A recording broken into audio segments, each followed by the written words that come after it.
Jadi kalau saya pernah sedikit baca sejarah mengenai Islam dari sejak Rasulullah itu wafat, terus kemudian saya terang nggak takut sih baca sejarah Rasulullah. Karena sebenarnya sebelum perang Siffin itu ada perang Jamal, yaitu terserah dari sekitar itu kan bisa terjadi gitu. Apapun penyebabnya, kalau mereka kan generasi awal didikan langsung dari Rasulullah SAW, tapi kalau terjadi hikmah apa ya? Saya kadang-kadang cuma mikir hikmahnya apa ya kalau terjadi. Generasi yang ini kan bisa dijadikan tauladan, tapi realitanya seperti itu Pak. Itu yang pertama. Terus yang kedua, kemudian kalau dilihat di negara kita, kalau boleh muter sejarah ya, itu saya disekap akan pendiri Muhammadiyah yang itu kan orang-orang pilihan yang kenapa kan pilihan Tuhan gitu Pak. Itu juga saya nggak tahu persis gitu. Apa tidak ada pernah pembicaraan dari generasi terusnya atau generasi apa lah pada hati yang aman dan ya SMA tadi nggak bisa itu apa enggak merenung dulu gitu loh atau psikolog seperti itu. Ya, sampai sekarang pada akhirnya kan apapun kita akan berargumentasi apa namanya dampak bukan perusahaan dulu lah, jadi dampak terjadinya dua hal itu kan masih ada Pak. Itu yang. Nah terus kemudian kalau kita lihat dengan sederhana saja, misalkan yang selalu jadi topik apa namanya berbicara menentukan satu Ramadan, satu Syawal, itu juga orang mengatakannya dari adanya perusahaan itu. Saya pernah punya kenalan dari seorang orang tadi, kemudian dia masuk kepada Islam. Setelah dia lihat dia kaget, Islam itu aneh. Menentukan satu Ramadan saja kok nggak bisa atur gitu. Nah sebetulnya kalau kita mau mencari solusi itu dari mana ya? Pernah juga terjadi dalam sejarah kan ada juga. Itu kira-kira solusinya itu bagaimana ya? Dari kalangan kita ini ayat Khawarij seperti itu. Tapi bagaimana kan kepada dinyatakan Syiah kepada dan sebagainya. Yang dinyatakan sangat semacam sebagainya juga semacam ada. Terus kemudian Wahabi itu juga ada. Kita sudah jadi kira-kira langkah apa tidak supaya tidak terjadi. Ini kan ayat Quran ada di Al-Imran tadi juga ada. Apa tidak cukup dengan ayat itu dan ayat dari yang terima kasih Pak. ya baik dan satu-satu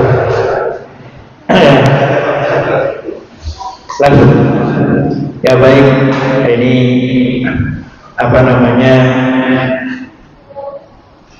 asal mulanya kenapa sampai terjadi perang Daman ya kemudian sampai terjadi perang Sufi. Ini kita harus ingat Pak bahwa latar belakang orang-orang Arab itu terdiri atas kabilah-kabilah yang terdiri atas kabilah-kabilah. Jadi mereka ta'assub fanatik terhadap kabilah-kabilah itu, ya, terhadap kabilah-kabilah. Nah sekarang begini, yang saya sebut tadi Muawiyah, ya, itu adalah keturunan dari Abu Syams. Yang pertama ke atas adalah Abu Muhammad, ya. Kemudian Rasulullah SAW itu keturunan dari Hashim yang sama-sama katanya juga Abu Muhammad, ya. Nah ini latar belakang sejak zaman jahiliyah yang namanya Hashim dan keturunannya itu adalah orang-orang yang agamis, ya. Dalam tanda petik agama dari jahiliyah tentu saja. Agama sebagai mereka agamis. Tapi kalau keturunan ya dari Muawiyah ya, itu adalah mereka itu ada pejabat-pejabat yang mengurus masalah-masalah dunia seperti masalah perang, ya, masalah perang, kemudian musyawarah dan lain sebagainya. Ini yang mengurus masalah-masalah dunia. Ayo, dulu atur saja. Nah ini kemudian barangkali Allah ini sejak pemerintahan Khalifah Utsman bin Affan. Beliau ini kan diangkat menjadi khalifah, usianya sudah lanjut Pak. Ya, usianya sudah lanjut. Yang dalam sejarah itu dikatakan 5 tahun pertama itu pemerintahnya bagus. Karena usianya sudah tua, 5 tahun berikutnya itu pemerintahannya ekonomis. Tujuannya dari khalifah mengangkat keluarga-keluarganya menjadi ibadah itu bukannya peluang. Cuma itu akan tetapi ya, kebijakan seperti itu dimanfaatkan oleh keluarga Muhammad, keluarga umatnya, oleh keluarga umat. Karena orang yang Muhammad itu sendiri keturunan dari keturunan umat, keturunan dari umat. Ya, kemudian ketika 5 tahun pemerintahan yang terakhir tadi sekretaris negara ya. Itu yang orang saya namanya agak lupa, orang yang baru masuk Islam itu setelah Rasulullah menjadi jadi Islamnya belum ada. Oleh karena itu yang ada di benaknya itu adalah kekuasaan. Ketika dia menjadi sekretaris khalifah itu memanfaatkan jabatannya untuk mengajak keluarga-keluarganya menjadi gubernur, menjadi panglima perang, antara lain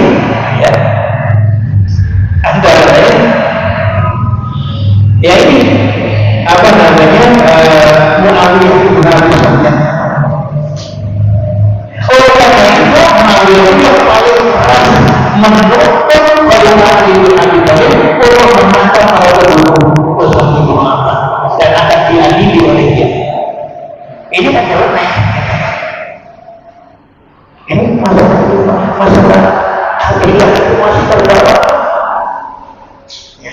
Kalau masalah itu karena kita bawa, tapi karena kedudukannya sudah kali ini,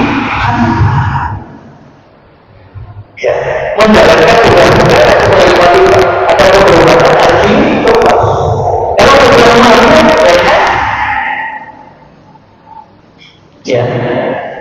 Kemudian tadi seperti perancaman itu ingin ya memperkuat kalimat dengan kita ketika menjadi khalifah supaya bisa melaksanakan tugas khalifah secara benar. Ya. Pembunuh yang harus ditangkap kemudian diadili. Ya kenapa khalifah tidak butuh mengatur? Karena persoalan saja begini, baik politik secara politik ya. Orang yang mengangkat Khalifah Ali bin Abi Thalib menjadi khalifah mengganti Utsman bin Affan setelah terbunuh antara lain adalah orang-orang yang terlibat dalam pembunuhan Khalifah Utsman. Itu yang ikut mengangkat Khalifah Ali bin Abi Thalib yang kita ada satu. Akhirnya Khalifah Ali bin Abi Thalib belum sempat menyelesaikan tugasnya menangkap dalam rumah yang berhubungan menjadi pemberontakan. Ya, itu masalah politiknya itu ya Pak ya, masalah politiknya. Nah ini masalah politik ini kadang-kadang juga tadi seperti kaum Khawarij akhirnya menyimpangkan pemahaman ajaran agama ya untuk menjustifikasi kebahagiaan sendiri saja. Nah ini wajar ya kalau yang namanya perbedaan pendapat wajar. Kalau insya Allah itu agak bagus ya. Jadi supaya pemerintahan kita tidak melaksanakan pemerintahannya secara benar-benar. Nah terlepas dari tadi kalau masalah kesukuan ini banyak ini muncul kemudian pada Muawiyah bin Abi Sufyan. Akhirnya sampai mereka itu mendirikan Bani Umayyah. Itu kalau masalah yang lain apa? Baik, Bapak Ibu masih ada mungkin saya Pak ini terkait dengan ini Pak, di zaman pemerintahan sebelum menjadi sebelum Prabowo saya Jokowi bahwa ada organisasi keagamaan dan kebudayan itu ATI dan PKI dan itu isinya karena sudah tidak tahu dan sudah akan diberikan dengan laporan. Sebetulnya adakah negara-negara di Timur Tengah yang berhasil? Ini bisa terima kasih. Ini kalau kita berbicara masalah khilafah, itu pada ini kan namanya khalifah.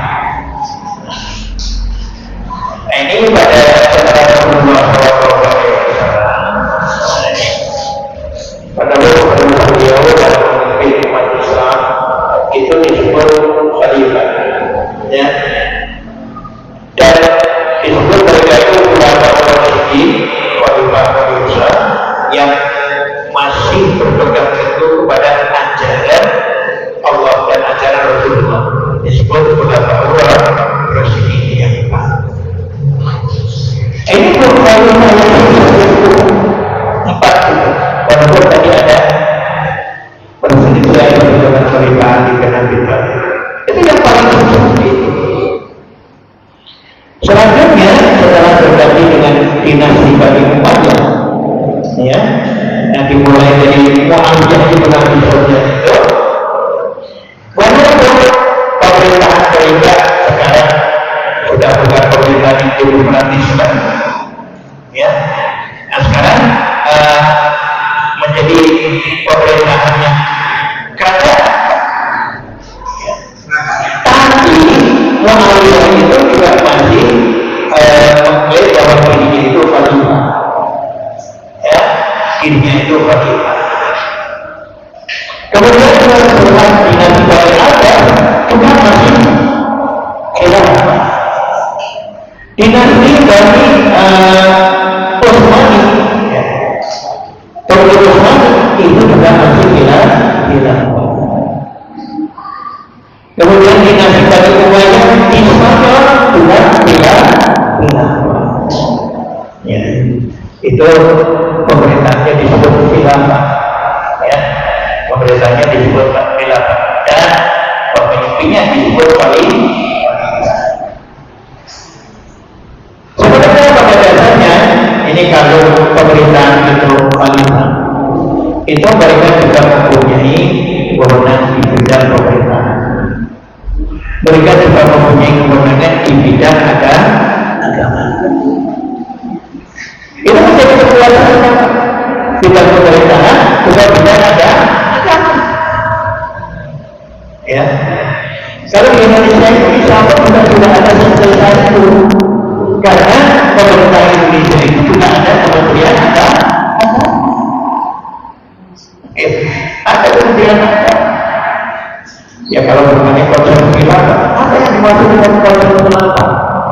Apakah mesti bangsa Indonesia itu berarti sebagai bangsa khilafah Indonesia? Ya, nggak mesti. Ya ini kalau ditawarkan itu konsepnya, ya kalau pemerintahan tidak ada sebenarnya Republik Indonesia menjadi khilafah itu tidak mesti. Tapi paling tidak di sini sudah ada masalah mengurus, ya, pengurusan keagamaan itu ada barangkali belum maksimal dulu kan yang namanya urusan agama itu ya masalah sangat oke. Tadi masalah pertemuan apa namanya awal permasalahan itu kalau dalam keadaan ya karena ulama tapi coba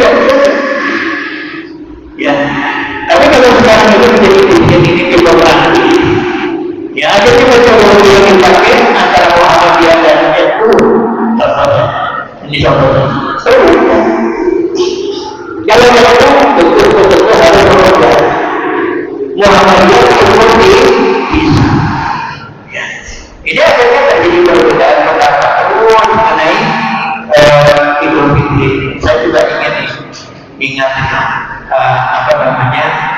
Kusari. Itu kan beliau juga guru karena dekat sekali dengan pimpinan Muhammadiyah ketika itu di saat ini. Kata dia, sebenarnya acara yang dan Muhammadiyah itu tidak dipermasalahkan kalau ada masalah. Ya, kan mereka sama-sama melaksanakan sholat Idul Fitri, sama kita sholat Idul Fitri. Walaupun hari itu juga, ya. Mereka takbir juga sama-sama takbir. Cuma yang satu mendahului, yang satu berangkat, sama. Jangan dicari pun juga.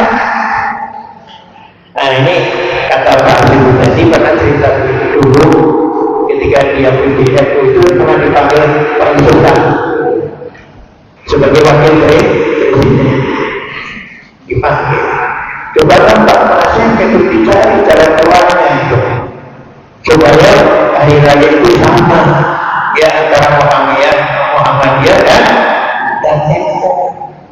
Itu pernah Pak Sultan itu menyarankan seperti ya kata orang seperti mana akan berbuat tapi teknologinya juga boleh pemerintah asal tidak bertentangan saja, tidak berlain ya biasa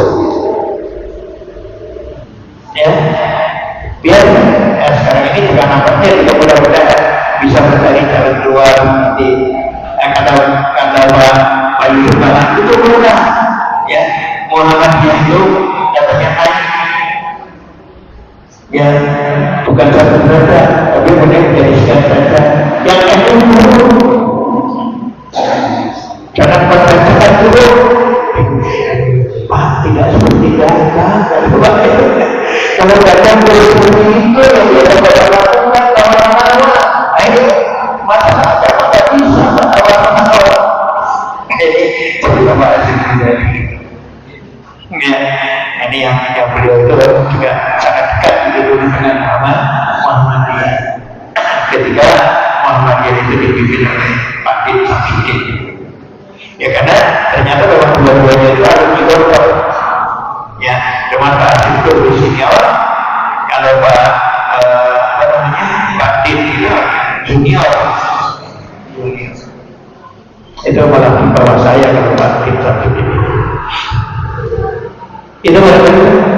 Masih ada satu lagi ibu ada kalau silakan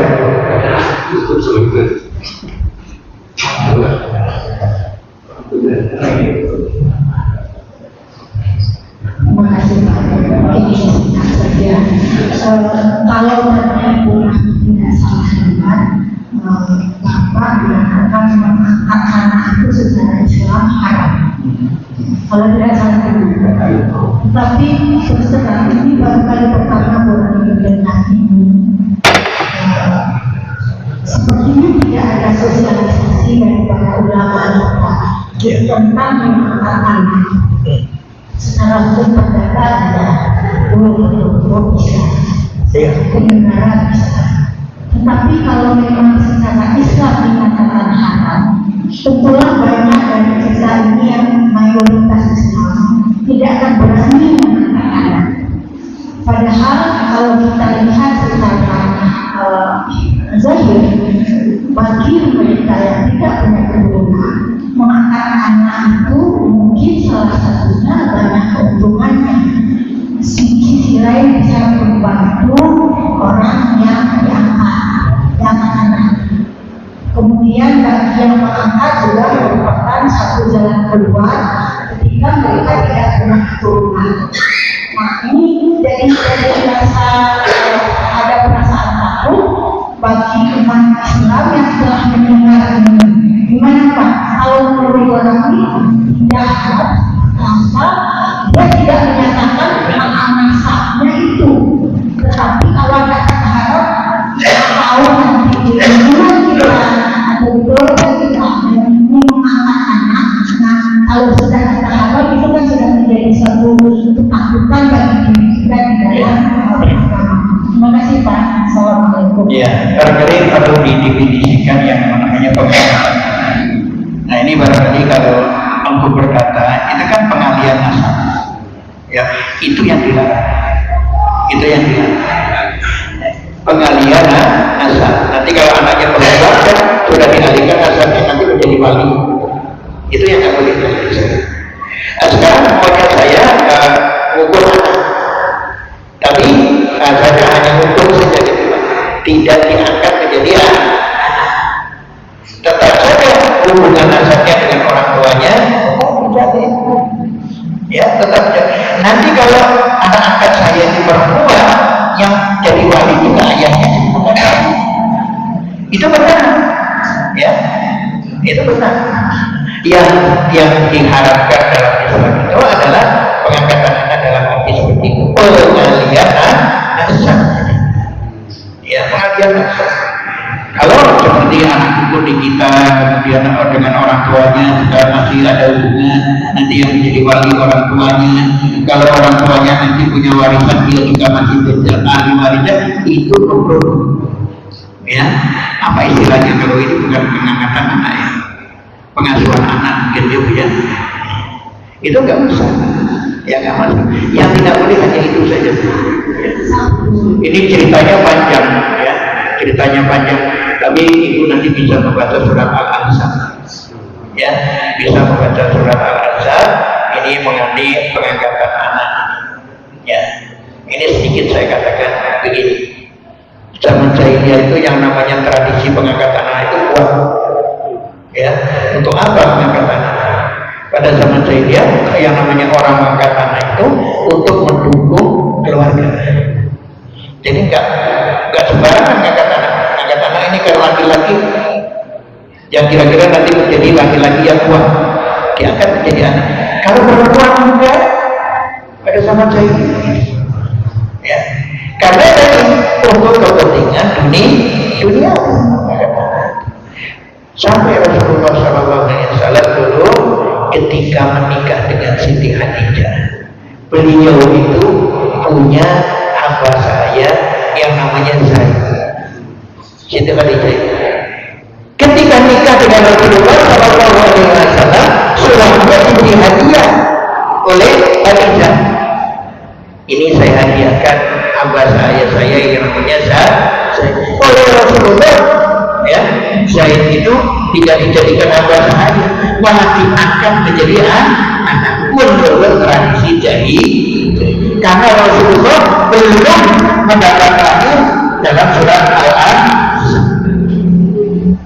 Tapi setelah Rasulullah SAW yang mendapatkannya dalam surat Al-Ahzab, ya yang namanya Zaid itu ya tetap saja diaku oleh Rasulullah, tapi bukan diaku sebagai anak angkat seperti menurut tradisi jahiliyah. Kan Zaid itu dinikahkan oleh Rasulullah,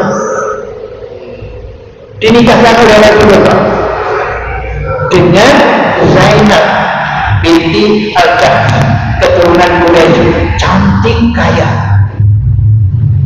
Zaid itu orang Badui,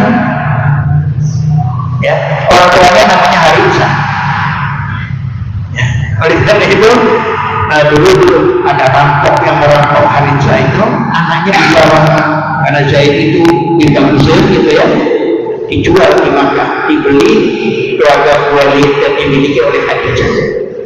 Kembali dinikahkan dengan Zainab binti Jahsh. Tapi Zainab itu karena dia orang minggat, keluarga Quraisy sudah cantik, kaya, dia sebenarnya nggak mau dinikahkan dengan Zaid. Kalau Rasulullah tidak memaksakan, ketika itu dilamar, mula-mula ketawa-ketawa ini si Zainab ini dikira yang melamar itu Rasul. Siapa yang nggak mau sama Rasul? Dia senyum-senyum gitu karena dilamar. Setelah dia katakan saya melamar untuk anak saya yang namanya Zaid, menjadi korban. Nanti Rasul, ya nanti saya akan bicara dulu dengan kakak saya. Setelah bicara dengan kakak saya menghadap Rasul, kakak saya nggak setuju. Akhirnya Rasulullah SAW, yang melamar kamu itu adalah Rasulullah, mudah-mudahan. Dan setelah yang melamar Rasulullah, Zainab kan bisa apa? Sami nawa, mau saya kalau gitu. Walaupun hatinya tetap tidak mau menerima, sehingga setelah dinikahkan tetap pernah apa? Zainab tetap sungguh kepada Zaid. Ya, sampai Zaid itu mengeluh pada Rasulullah, pengen cerai, ditolak oleh Rasulullah. Yang kedua pengen cerai, ditolak oleh Rasulullah. Yang ketiga masih sampai Allah Subhanahu wa taala itu menurunkan ayat di dalam surat Al-Ahzab itu, ya Muhammad biarkan saja mereka cerai karena sudah tidak cocok. Nanti kalau sudah habis masa iddahnya akan aku nikahkan denganmu. Dan setelah Zainab itu masa iddahnya selesai, untuk berdasarkan wahyu Allah Subhanahu wa taala, Rasul dinikahkan dengan Zainab. Itu peristiwa yang menghapus tradisi anak angkat.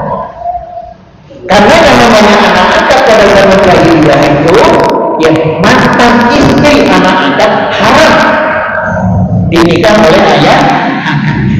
Nah, disinilah ya peristiwa tentang penghapusan tradisi anak angkat pada zaman jahiliyah. Sekarang kalau masih ada zaman modern menurut BW itu, ya itulah warisannya seperti itu. Tapi kalau tadi Rasulullah tetap mengaku itu Zaid itu paling bahkan anaknya, ya itu masih juga disayang oleh Rasulullah. Tapi masalah angka-angkanya sudah putus. Itu saja. Ada sudah terjadi itu Iqbal. Coba lihat. Nah nanti biasanya kenapa ulama kita banyak menerangkan? Karena ulama itu bicara menerangkan masalah warisan. Karena kaitannya anak angkat itu dengan masalah warisan itu dalam pembahasan Al-Faraid. Ya, Al-Faraid. Kalau ibu mau ngaji Al-Faraid itu dengan saya. Ya boleh. Ya. Baiklah, kita sudah di penghujung waktu. Mungkin sebelum itu, marilah kita berdoa akan dipimpin oleh Bapak Ustaz. Terima kasih. Ya, A'udzubillahi minasyaitonirrajim. Bismillahirrahmanirrahim. Allahumma shalli ala Muhammad wa sallim radhiyallahu ta'ala anhu sahabati Rasulillahi ajma'in. Amin ya rabbal alamin. Allahumma hdina shiratal mustaqim. Allahumma hdina shiratal mustaqim. Allahumma hdina shiratal mustaqim. Shiratal ladzina an'amta 'alaihim ghairil maghdubi 'alaihim waladdallin. Allahumma nawwir qulubana bi nuri hidayatika kama nawwartal arda bi nuri syamsika abadan abadan bi rahmatika ya arhamar rahimin. Allahumma arinal haqqa haqqan warzuqna ittiba'ah wa arinal batila batilan warzuqna ijtinabah. Allahumma ighfir lana wa li walidina warhamhum kama rabbawna shighara wa li jami'il muslimin wal muslimat wal mu'minin wal mu'minat al ahya'i minhum wal amwat. Allahumma rabbana atina fid dunya hasanah wa fil akhirati hasanah wa qina adzabannar. Subhana rabbika rabbil izzati amma yasifun wa salamun alal mursalin walhamdulillahi rabbil alamin. Wassalamualaikum warahmatullahi wabarakatuh. Waalaikumsalam warahmatullahi wabarakatuh. Terima kasih Pak Ustaz.